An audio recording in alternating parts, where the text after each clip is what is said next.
क्या आपने कभी गौर किया कि बड़े लोग क्यों सादा जिंदगी गुजारते हैं?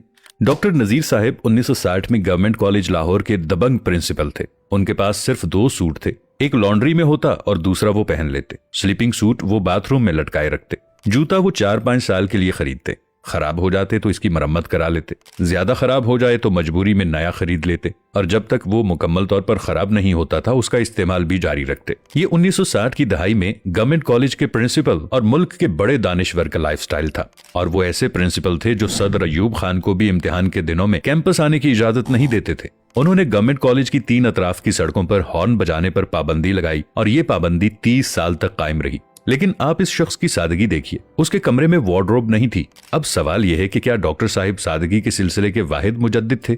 जी नहीं। दुनिया का हर बड़ा इंसान और बड़ा मुआशरा डॉक्टर साहिब की तरह सादा होता है। क्यों? क्योंकि सादगी जहानत का आखिरी दर्जा होता है। इंसानी जहानत के 5 दर्जे होते हैं। पहले दर्जे के इंसानों को स्मार्ट कहा जाता है। दूसरे दर्जे में ज़हीन लोग आते हैं, ये इंटेलिजेंट होते हैं। तीसरे दर्जे में ब्रिलियंट आते हैं। चौथा लेवल जीनियस यानी आइंस्टाइन किस्म के लोगों पर मुश्तमिल होता है, जबकि इंसानी जहानत का आखिरी दर्जा सादगी होता है। यानी सादगी जहानत की पीक होती है। शायद यही वजह है कि दुनिया के तमाम नबी, औलियाए कराम, साइंसदान और बैनुल अक़वामी लीडर सादा थे। ये छोटे कमरों में इंतहाई जरूरत की चीजों के साथ जिंदगी गुजारते रहे। बड़े मुआशरे भी सादा होते हैं। मैं इस सिलसिले में जापान, चीन और जर्मनी की मिसाल दूंगा। ये तीनों दुनिया की बड़ी मईशतें हैं, लेकिन इनके लोग इंतहाई सादा और आजिज हैं। आप उनसे रास्ता भी पूछेंगे तो ये हाथ जोड़कर आपके सामने खड़े हो जाएंगे। छोटे घरों में रहते हैं और कम से कम वसाइल में जिंदगी गुजारते हैं। हमारे शहरों में आज भी लंडे के कपड़े बिकते हैं। ये कपड़े अमीर मुल्कों के अवाम के गिफ्ट होते हैं। यूरोपियन लोग हर साल अपने फालतू कपड़े एनजीओज के हवाले करते हैं और एनजीओज इन्हें तीसरी दुनिया के मुल्कों में भिजवा देती हैं। जापान में सेकंड स्ट्रीट के नाम से स्टोर्स की एक चेन है। इसमें सेकंड हैंड अशिया बिकती हैं। आपको वहाँ जुराबों से लेकर रोलेक्स की घड़ियां तक मिल जाती हैं। जापानी लोग थोड़ा अरसा इस्तेमाल के बाद अशिया को आधी कीमत में बेच देते हैं और स्टोर्स उन्हें दोबारा फरोख्त कर देते हैं और उन्हें इस्तेमाल करते हुए किसी को बुरा नहीं लगता। आपको ये सादगी दुनिया के बड़े लोगों में भी मिलती है। मुरारजी देसाई भारत के वजीर आजम थे। उनके बारे में मशहूर था कि उनके पास 2 पजामे और 3 कुर्ते थे। ये बरसों ये कपड़े पहनते रहे। जब वो फट गए तो उनकी बेगम ने कुर्ते काटकर रुमाल बना दिए और देसाई साहिब बाकी जिंदगी वो रुमाल इस्तेमाल करते रहे। एप्पल कंपनी के बानी और मालिक स्टीव जॉब्स ने पूरी जिंदगी जीन्स की सस्ती पैंट और $10 की स्याह शर्ट पहनी। उनके कमरे में फर्नीचर भी नहीं था। वो फर्श पर सोते थे और इंतहाई थोड़ी और सस्ती खुराक खाते थे।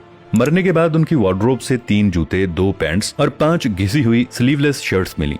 बिल गेट्स के कपड़े भी सादा और सस्ते होते हैं। आप उसे 3 रंगों के सस्ते सूट में देखेंगे और ये सूट्स भी बरसों इस्तेमाल होते हैं। वॉरेन बफेट आज भी पुराने घर में रहता है, पुराने सूट्स पहनता है और $5.5 का मैकडॉनल्ड का बर्गर खाता है।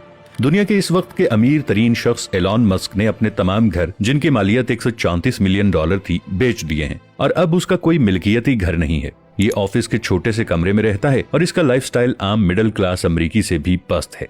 पाकिस्तान के अंदर भी ऐसे बेशुमार लोग हैं। अब्दुल सत्तार ईदी साहिब ने पूरी जिंदगी मुर्दों के जूते और कपड़े पहने। उनकी टोपी की मालियत भी $2 होती थी, लेकिन इस शख्स ने दुनिया की सबसे बड़ी एम्बुलेंस सर्विस बनाई। जिंदा लोगों में सैयद बाबर अली कमाल इंसान हैं। ये 97 साल की उम्र में भी लम्स में ऐसे डिपार्टमेंट्स बना रहे हैं जो 10 साल बाद मुकम्मल होंगे। लेकिन आप उनके कपड़े और जूते देख लें, आप हैरान रह जाएंगे। ये गाड़ी भी सस्ती इस्तेमाल करते हैं। सेठ आबिद भी सादगी की मिसाल थे। मैंने उन्हें हमेशा एक ही किस्म के शलवार कमीज में देखा। उनसे एक बार इसकी वजह पूछी गई तो उनका कहना था, जब 2-3 शलवार कमीजों में गुजारा हो सकता है तो फिर मुझे अपनी अलमारी भरने की क्या जरूरत है। मैं रीड फाउंडेशन के बानी महमूद साहिब से बहुत मुतासिर हूँ। उन्होंने मुल्क में 400 स्कूल्स और कॉलेजेस बनाए हैं। इस वक्त भी उनके स्कूलों में 1.5 लाख तालिब इल्म पढ़ रहे हैं। मगर आप उनकी सादगी देखिए। उन्होंने 30 साल बाद भी वही स्वेटर पहना हुआ था जो उन्होंने पहले स्कूल के इफ्तिताह पर पहना था।